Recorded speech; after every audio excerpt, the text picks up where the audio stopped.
We drove in silence, the old dirt road getting rougher, the anticipation growing. A chill cut through the air as we stepped out of the truck. The forest was alive, shadows twisting and turning under the pale moonlight. We were here for answers, for a glimpse into the other side. Joe. We ventured deeper, our flashlights flickering across gnarled branches and the skeletal remains of dead trees. The silence was broken only by the crunching of leaves beneath our feet. It felt heavy here, oppressive, like something was watching, waiting. We were being watched. A twig snapped in the distance. We spun around, hearts pounding, flashlights scanning the darkness. Nothing. Joe, did you hear that? I nodded, every sense on high alert. There it was again, a faint rustling, like footsteps approaching but never arriving. A wave of unease washed over me, cold and unwelcome. Kevin... Then the whispers started. Soft at first, unintelligible murmurs carried on the wind. We strained to make sense of them, the hair on the back of my neck standing on end. The whispers grew louder, more insistent, swirling around us like a vortex of tormented souls. They were close now, too close.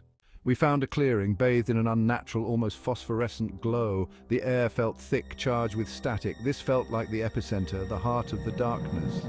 We set up our equipment, the spirit box crackling to life. Joe, is anyone here with us? Joe asked, his voice firm despite the tremor in his hand. The planchette began to move, slowly at first, then with increasing speed. It darted across the board, stopping on letters, forming words. Kevin, beware. It spelled out the chilling message hanging in the air. My blood ran cold, we were playing with fire, and it was about to burn us. The air grew heavy, suffocating. Kevin, a wave of nausea rolled over me. Joe, this was more than just residual energy. Something malevolent had taken notice. The temperature plummeted, the air turning frigid. My breath formed icy clouds in the sudden cold. Joe, we need to leave, now!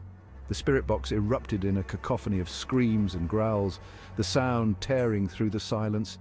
The planchette flew off the board, spinning wildly in the air before clattering to the ground. I could feel the blood draining from my face. We were in way over our heads. This was pure evil, and it was hungry.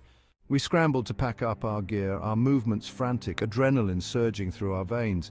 I glanced over my shoulder and saw it, a shadowy figure coalescing in the darkness behind us.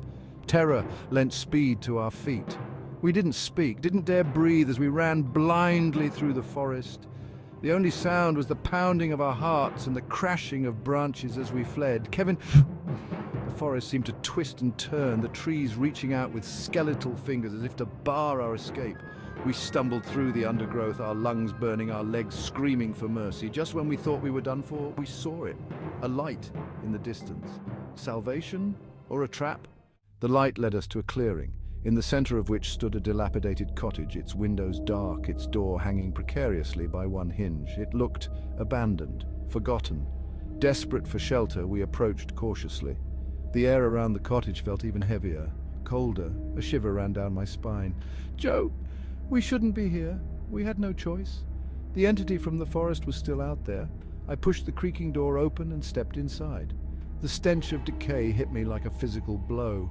The air was thick with the smell of mildew and something else, something metallic and cloying. The faintest flicker of movement in the shadows sent a jolt of terror through me. We were not alone. We had stumbled out of the frying pan and into the fire. This night was far from over.